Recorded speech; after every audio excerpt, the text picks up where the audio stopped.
Hello everyone and welcome back to the channel. Today we're reviewing the ST1 and it's good but it's also bad. Now I'm going to explain why this tank is good but at the same time it's horrible. So the first thing is this is one of, if not the worst stock tank in the game, and it takes an absolutely forever time to get to not being stock. It's like 120 something thousand XP. You have to get all these things to not be stock. And it really is a horrible tank when it is stock, and I mean like absolutely horrible. So that is the first thing. The second thing is, we can go a rundown of the statistics first. So you got a nice 2200 HP, your turret armor is 250, 160, 160, your hull is 140, 140, and 100. Your DPM is 2,279, your reload is 11.06 seconds, as well you have very nice penetration, 258 on the AP, 340 on the heat, and 68 on its HE. You have a 420 alpha gun, you have 360 on the heat, and 500 on HE. As well, your aim time is 6.3 seconds and 0.359, but one of the best things about this tank, 8 degrees of gun depression. As well, its top speed is not too bad. But here's the issue with the tank. You've got great armor, great turret armor. Your whole armor is okay. You've got pretty good side armor. You've got pretty decent DPM, really good penetration on your AP, and extremely good on your heat, just like the IS4. And you have pretty good mobility for that. How much armor you have. But the gun's accuracy is horrible. This tank you just can't hit. It's one of the most unreliable guns in the game, and it really makes the tank frustrating to play sometimes. And I'm going to jump into some live gameplay here, and you'll probably see some examples of it. The tank can have some very, very annoying shots where it just doesn't do it. And it can be pretty frustrating. That's the one downside of this tank. A very unreliable gun. Other than that, the tank is great. I don't know if it's just my RNG, because my RNG sometimes messes up on tanks, but for me, the gun is extremely unreliable. If the gun was more reliable, it would be probably one of my favorite tier 9s. But since it's not, it's pretty frustrating for me to play sometimes. I'll have great battles, then I'll have horrible battles, and it's really up and down whether I like it or not. I'm not sure if I like it or not. I think I like it though, but for most of you guys, you'll probably love this tank because it's really a great solid tier 9 heavy. It's just not very reliable for me as I get that nice snapshot. So we will do some 2 games right here of live gameplay, and you will get to see firsthand if the gun is reliable or not, and so far it's pretty reliable. Now, there was a nice 2 bounces, and I'm going to hide because this bad chat is going to rip me apart. And the armor really works well, especially with that amazing turret armor and that 8 degrees of gun depression. You can really work some good ridges, which usually you can't do in Soviet tanks. Usually you can't work ridges. Like, you see, we're bouncing this Jag Tiger, and the heat on this is amazing. It has great penetration. It doesn't have the most alpha, unfortunately, but that's okay because it has so much penetration.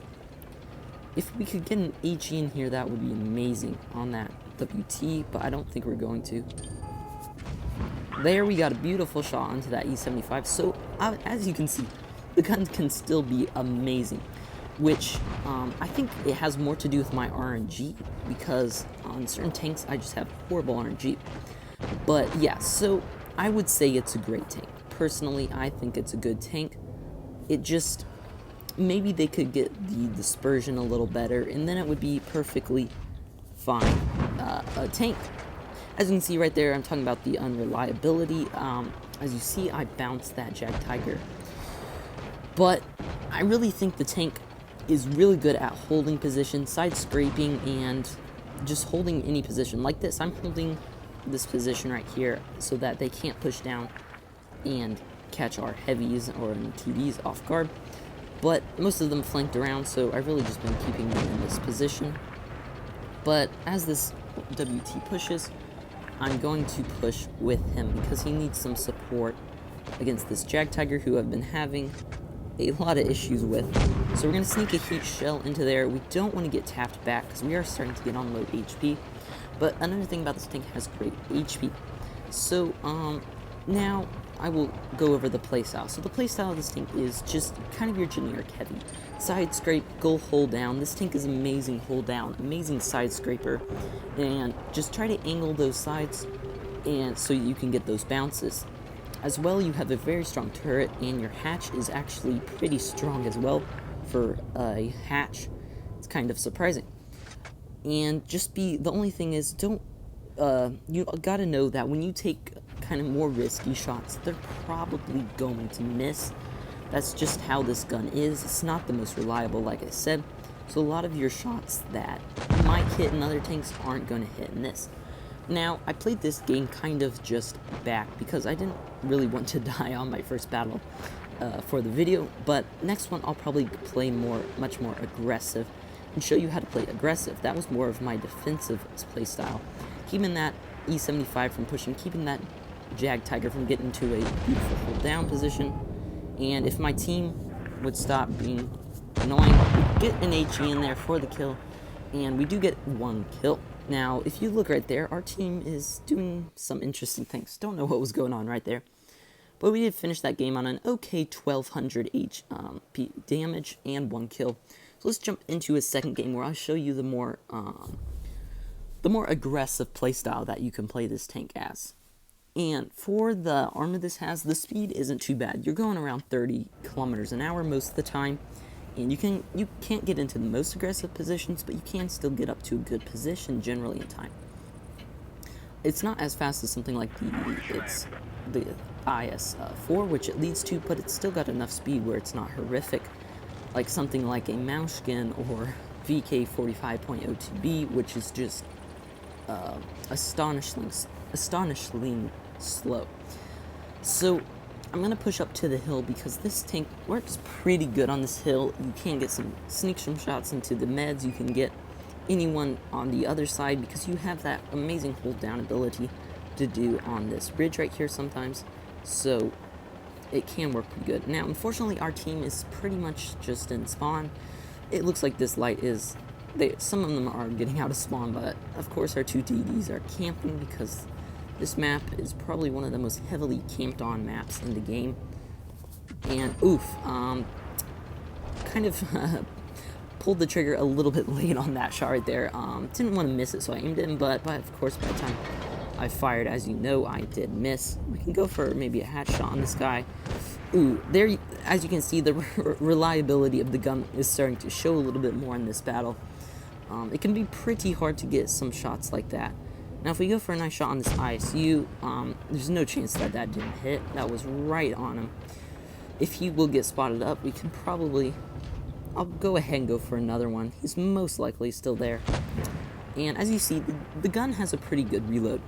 It does have that 420 alpha, like I said earlier. So you still got more than 400 alpha, but still not too bad of a reload. And, ooh, there we go. Alright, we bounced the ISU, which is beautiful. Go for a shot on that Canaverin. A little bit of a low roll, but it's okay. Hopefully this lurver, doesn't pull back too far. I should have no issues with this Canaverin right here. No problem. He'll have a big struggle penetrating me. Looks like the Jag Tiger, though, is camping, so I'm gonna need to push before he starts ripping me apart. If I can clear this WT, I can move on to the ISU. And ooh, yeah, that was bad. I think that was definitely more my fault than the actual tank. So if I can just get a nice little love tap in, yes. Ooh, he did get a shot into me. Wow, I have no idea how he got that in.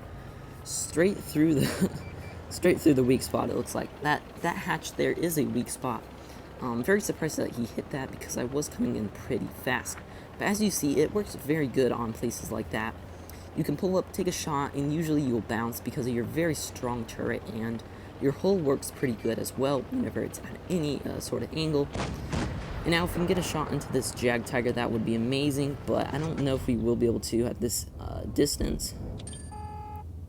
We'll just go for a blind shot. That might have gone in, it might not have. But yeah, that's pretty much it for the STI. I mean the ST1, not the STI. We might actually die here. I probably shouldn't have pushed.